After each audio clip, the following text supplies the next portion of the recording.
हमारे पास कुछ भी नहीं है, बस एक ही चीज़ है जो हमारे पास है, वो अमल है, वो नेक अमल है, वो भी हमसे दूर हो गए हैं।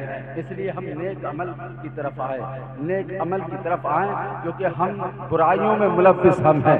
आज हम कहते हैं कि हजरत हमारे लिए दुआ कर दे, कोई कहता है हजरत हमारे लिए दुआ कर दे, कोई कह रहा है हजरत हमारे लिए दुआ कर दे।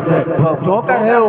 हम नमाज भी पढ़ लेते हैं, फिर भी हमारी दुआ कबूल नहीं होती है। हम रोजा रख रहे हैं, हमारी दुआ कबूल नहीं हो रही है। हम सब काम कर रहे हैं, लेकिन हमारी दुआ कबूल क्यों नहीं हो रही है? शिकवा यह है, कुरान तो कहता है अगर तू नमाजी है, तो कुरान ने कहा इन्नस्सलात तन्हा अनिल फ़ाहिशाइ वल मुनकर। अगर कुरान तो ये कह रहा है कि अगर तू नमाजी है, अगर तू नमाज पढ़ने वाला है, तो नमाज तुझे बुरी बातों से रोकेगी, बुरी आदतों से रोकेगी। लेकिन नमाज भी पढ़ रहा है, चुगलखोरी भी कर रहा है, नमाज भी पढ़ रहा है, बुराई भी कर रहा है, नमाज भी पढ़ रहा है, गीबत भी कर रहा है, नमाज भी कर रहा है, लोगों का हक मार रहा है, नमाज भी पढ़ रहा है, सूद खा रहा है, नमाज भी पढ़ रहा है, बेईमानियां कर रहा है। फिर मतलब क्या हुआ? नमाज अल्लाह का तो फरमान कह रहा है, अगर तू नमाजी है तो नमाज तुझे बुरी बात से रोकेगी, अगर तू नेक आदमी है वो नेकी तुझे बुरी चीज से रोकेगी। लेकिन हाल क्या है हमारा? हम नमाजी होने के बावजूद जुगलखोर है, हम नमाजी होने के बावजूद माँ बाप के नाफरमान है, हम नमाजी होने के बावजूद भी लोगों की चुगलखोरी करते फिर रहे हैं। इसकी वजह क्या है? मालूम है क्या वजह है? वजह यह है कि तुम्हें मालूम है जब तुम नमाज को जाते हो और नमाज के आखिर में, जो आखिर में जब सलाम फेरते हो, जब कहते हो अस्सलाम वालेकुम व रहमतुल्लाह, अपनी तकरीर का आखिरी पॉइंट आपके हवाले कर रहा हूँ, जरा तवज्जो के साथ सुनते चलें। आखिरी बात करने जा रहा हूँ, बस उसी बात को सुन लें, उसके बाद सलातो वस्सलाम होगा।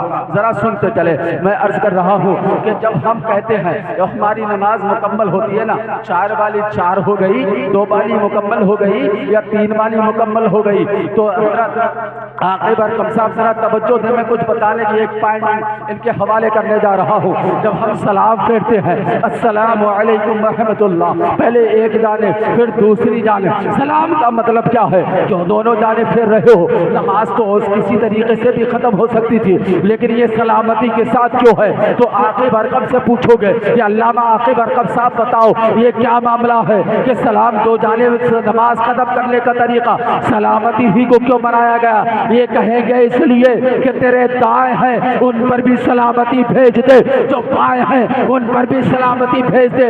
पता चला तुम मस्जिद में सलामती भेजता है, बाहर आकर उनकी बुराई करता है, तो तेरी दुआ में असर कहाँ है?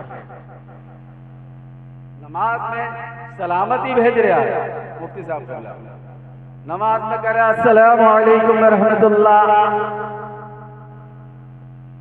नमाज में कह रहा है सलामती भेज रहा है। और वो जो 5 मिनट का हुआ है ना, और जितने खड़े हैं मस्जिद में सब पर पूरे गांव की तरफ मशरिक मगरिब सब में वो भेज दिया, सलाम फेर दिया, सलामती पूरे गांव को भेज दी।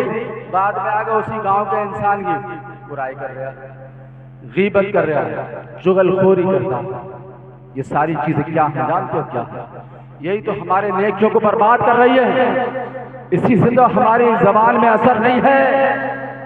कसम खुदा की जितनी देर हम लोगों को मनाने में लगाएं, ये कहने में हजरत दुआ कर दो, हजरत दुआ कर दो, हजरत दुआ कर दो, इतनी देर काश हम अपने मालिक हकीकी की बारगाह में जाकर के रो ले, गिरियाजारी कर ले, कसम खुदा की तेरी परेशानी दूर हो जाए। कितनी बड़ी मुश्किल हो, कितनी बड़ी परेशानी नहीं। साहब तावीज़ों पे अमल हो गया, तावीज़ जा रहे घर में बरकत, तावीज़ लाएंगे घर में, एक टाइम की नमाज नहीं पढ़ लिया, बड़ा सा तावीज़ लटका, अब बरकत आ रही, वो तावीज़ लटका रहा बरकत। पूरे घर में नापाक फिर रहे हैं। अरे हफ्ता भर हो जाए कारी साहब नहावे ही नहीं है, मेल हुआ नापाक फिर रहे, नापाक पूरे घर में। एक बात बता दूं तुम्हें मालूम है जिस घर में नजिस इंसान हो, नापाक इंसान हो, उसमें रहमत के फरिश्ते नहीं आते। तो रहमत के फरिश्ते तुम्हारे घर में दाखिल नहीं हो, बरकत कहां से आए? घर में अगर 10 अफराद है, 10 लोग हैं और उन 10 लोगों में एक भी नापाक है, तो घर में रहमत के फरिश्ते नहीं आएंगे। और तुम यार बरकत नहीं हो रही हजरत, ऐसा कर दो वैसा कर दो, टांगे पड़ा। इस टांगे से कुछ नहीं होगा। और सबसे बड़ी चीज हमारी कौम में इत्तेहाद नहीं, कोसों दूर है, एक दूसरे की टक्कर खींचने को लगे।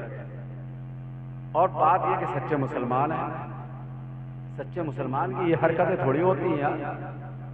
सच्चे मुसलमान की तो बात ये हो, हमारा कोई भाई तरक्की करे तो हम कहें माशाअल्लाह। अच्छा तुम माशाअल्लाह कहोगे तो अल्लाह उसके माल में भी बरकत करेगा, तुम्हारे माल में भी बरकत करेगा। और एक दूसरे को मनाते मनाते पूरी जिंदगी गुजर गई, पूरी जिंदगी गुजार देते। कभी इसको मना रहा तो वो नाराज, उसको मनाया तो वो नाराज। अरे राजी करते करते जिंदगी गुजर गई।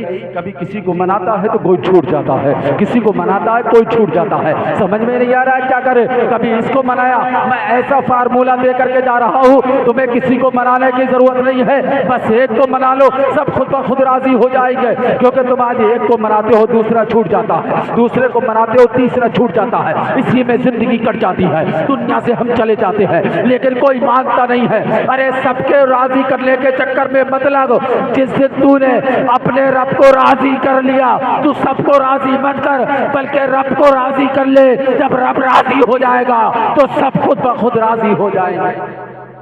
पहले रब को राजी कर ले, सब खुद ब खुद राजी हो जाएंगे। अल्लाह तबारक व तआला ये जो लोग उम्रे के लिए जा रहे हैं, अल्लाह तबारक व तआला इनको सफ़र में आसानियाँ पैदा फरमाए और इनको मकबूल उम्रे का सवाब अता फरमाए।